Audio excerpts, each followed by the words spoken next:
Eu sou o Amílcar Correia e este é o P24. Esta greve geral vai testar o país e o governo. Porque em Portugal, vamos lá ver, nós parece que estamos a ter aqui uma discussão dizendo em Portugal já é muito fácil despedir. Em Portugal é quase mais fácil uma pessoa divorciar-se do que despedir um trabalhador. Tem essa noção. A necessidade da greve geral de hoje é reconhecida por 61% dos portugueses, segundo um inquérito do barómetro DN Aximage. Os jovens entre os 18 e os 34 anos são aqueles que mais apoiam esta paralisação contra a reforma laboral que o governo tem vindo a defender e que se traduz pela facilitação do despedimento ou pelo aumento dos contratos precários. Na prática, a alteração destas leis de trabalho reforça a possibilidade de se ter contratos a prazo a vida toda. Mas a ministra do Trabalho diz que muitos jovens nem querem estabilidade, gostam mais de mudar, não percebem o conceito de emprego para a vida, que é um conceito ultrapassado no século XXI, diz Maria do Rosário Palma Ramalho. Ou, como diz a antiga deputada do CDS, Cecília Meireles, é quase mais fácil uma pessoa divorciar-se do que despedir um trabalhador, como ouvimos no som de abertura. Qual será o impacto desta greve? São previsíveis consequências em setores como os da saúde, educação, segurança social, transportes e autarquias, mas também em empresas privadas, como é o caso da Auto Europa ou da EDP. Mais apoiada à esquerda do que à direita, esta é a primeira greve a juntar a CGTP e o GT desde junho de 2013, quando as ruas se encheram para contestar medidas da Troika. A taxa de sindicalização em 2023 era de 7,2%, quando em 1977 rondava os 63%. Os sindicatos poderão ter um papel mais proeminente no futuro, caso este pacote seja aprovado. O convidado deste episódio é Elísio Estanque, sociólogo e investigador do Centro de Estudos Sociais da Universidade de Coimbra. Bem-vindos ao P24, o seu dia começa aqui. Elísio Estanque, bem-vindo ao P24, em dia de greve geral. Escreveu no Público, em abril de 2017, que o atual precariado pode, perante condições tão adversas, vir a tornar-se o novo protagonista da conflitualidade social do século XXI. O que é que responde a esta sua mesma questão, 8 anos depois de a ter formulado? Ora bem, realmente essa perspectiva e essa expectativa que aqui há 8 anos atrás surgiu um pouco no horizonte, a ideia de que perante a multiplicação das situações de precariedade, perante, digamos, a emergência de algumas dinâmicas de movimento social, de inorgânicas, etc., a ideia de que isso pudesse, e surgiram vários estudos, várias abordagens na área das ciências sociais a falar da potencialidade do precariado, né? Porém, eu acho que, decorridos estes anos e estas tendências mais recentes, não se revela neste momento, digamos, uma tendência de ampliação, digamos assim, de uma dinâmica laboral e sindical nova, onde estas camadas mais precárias da força de trabalho revelam uma capacidade significativa de organização, de mobilização, de denúncia e de resistência face a uma tendência que tem continuado a acentuar-se e que vai no sentido de uma individualização das relações laborais e agora com a aceleração, digamos, das redes digitais e o papel central que têm vindo a ocupar em diversas áreas da atividade económica e na absorção também das novas camadas qualificadas da força de trabalho, o que se tem vindo a revelar é que os sinais de há 8, 10 anos atrás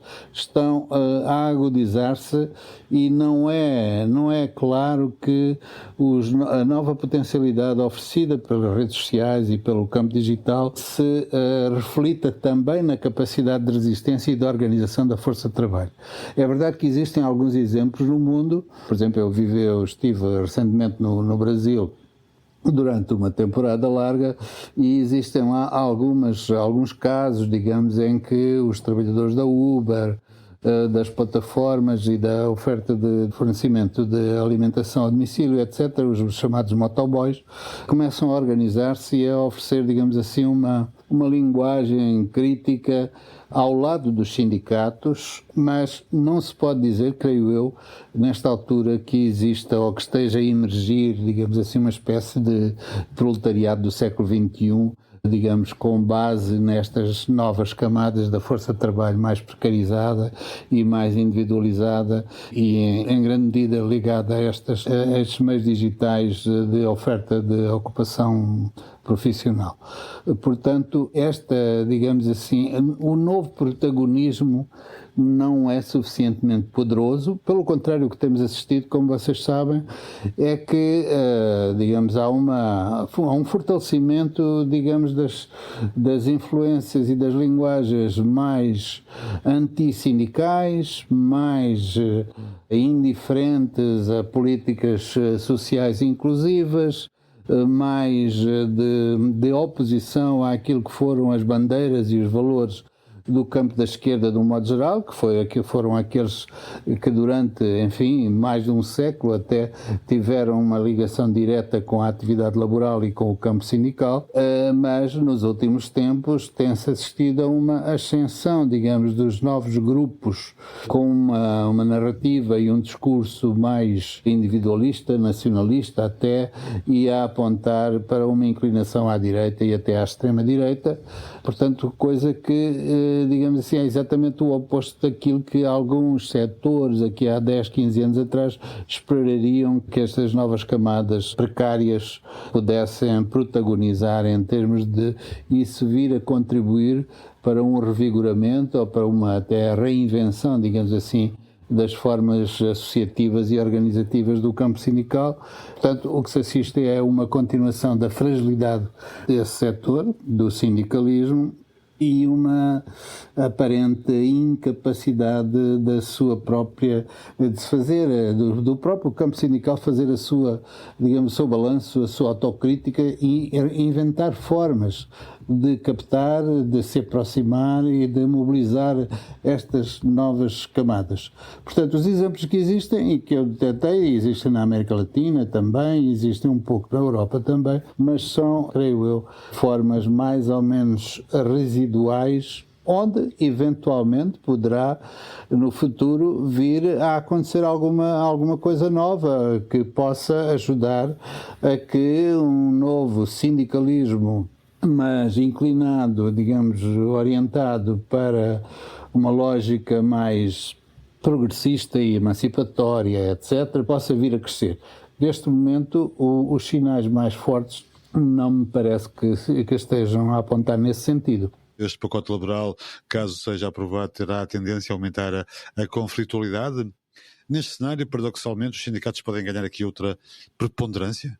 Bem, de facto, quer dizer, a história ensina-nos que os grandes processos de transformação ocorrem por ciclos, por altos e baixos, não é?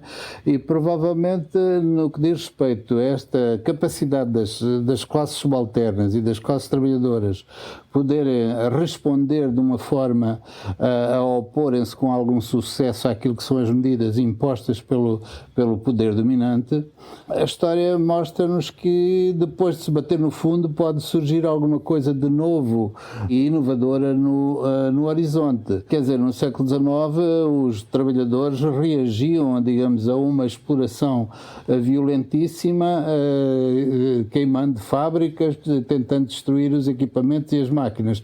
Daí acabou por surgir o sindicalismo moderno, os movimentos sindicais que tiveram um papel importantíssimo ao longo da história, em particular na Europa. Eu não sei se estas tendências que vêm apontando nas últimas décadas para uma individualização cada vez maior, até para uma certa alienação e indiferença face a tendências que acentuam a exploração, os salários continuam muitíssimo baixos, as condições de trabalho e a capacidade de negociar essas condições têm vindo a evoluir no sentido de ser cada vez mais favorável à parte empregadora e, portanto, reduzindo e diminuindo aqueles que já eram e que já estão numa condição mais dependente e mais frágil. Portanto, esta tendência pode atingir, digamos assim, um limite.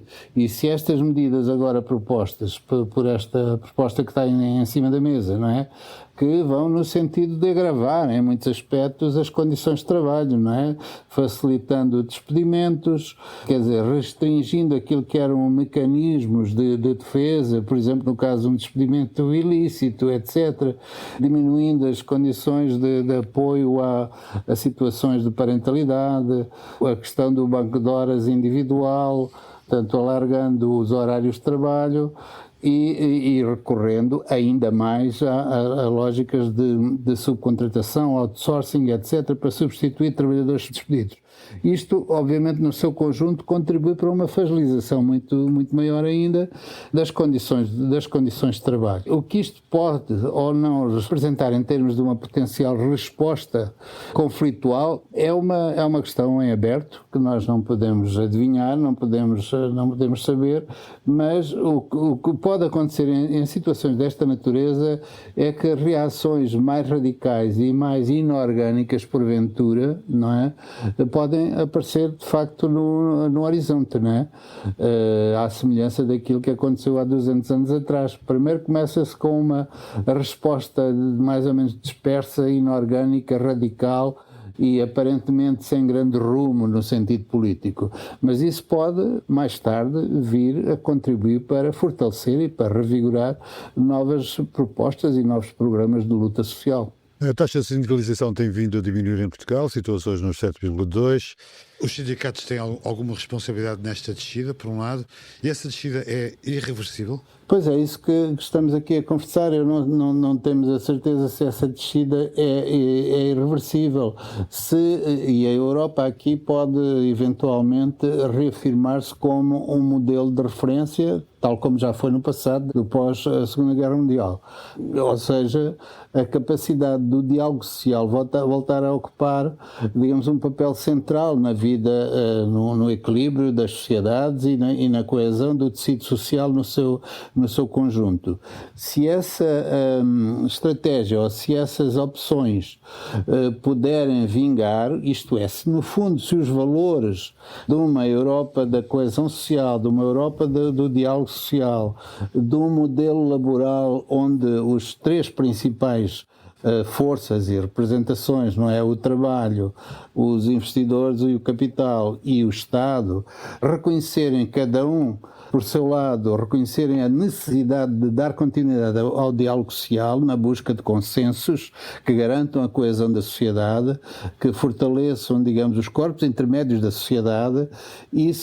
Se isso vier a ser reconhecido pelos regimes e pelos governos, não é?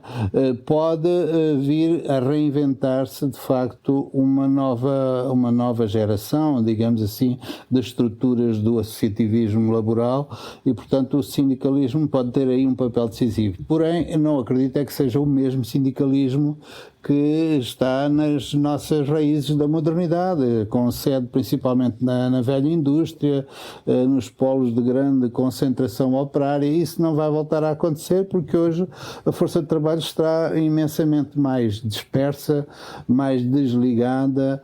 Os núcleos, digamos assim, de produção, os núcleos onde os assalariados se juntam e construíram, tal como aconteceu no século XIX, um certo sentido identitário, um certo sentido de pertença, uma certa vitimização coletiva que, por sua vez, conduz a um espírito digamos, de revolta e de mobilização. Neste momento não parece que hajam condições para que isso volte a acontecer como aconteceu no passado.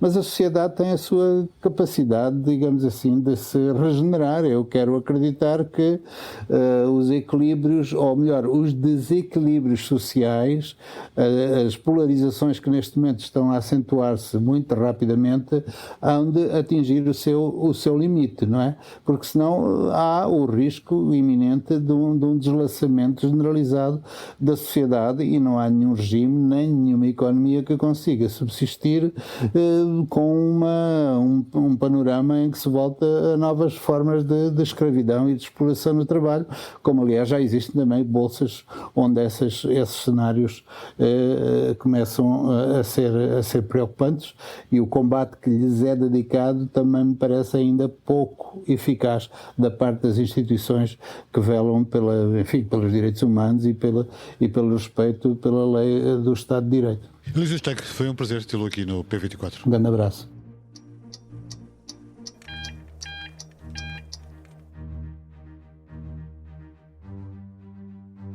Quem será o próximo Presidente da República? Numas eleições presidenciais em que é quase certo que haverá segunda volta, quem são os candidatos favoritos para chegar lá? Quem tem mais hipóteses de chegar a uma segunda volta e vencer? O nosso GPS, o grande portal das sondagens, mede a tendência das intenções de voto durante a campanha eleitoral. Este modelo estatístico executa 10.000 simulações da primeira volta com todas as sondagens publicadas até hoje e corrige o erro histórico calibrado com dados portugueses desde 2011. Para acompanhar, para não perder os novos episódios, obrigado por ouvir o subscreva P24. este podcast do Público na sua aplicação preferida. Para além deste programa, há mais para descobrir em público.pt/podcasts. O Público fica no ouvido.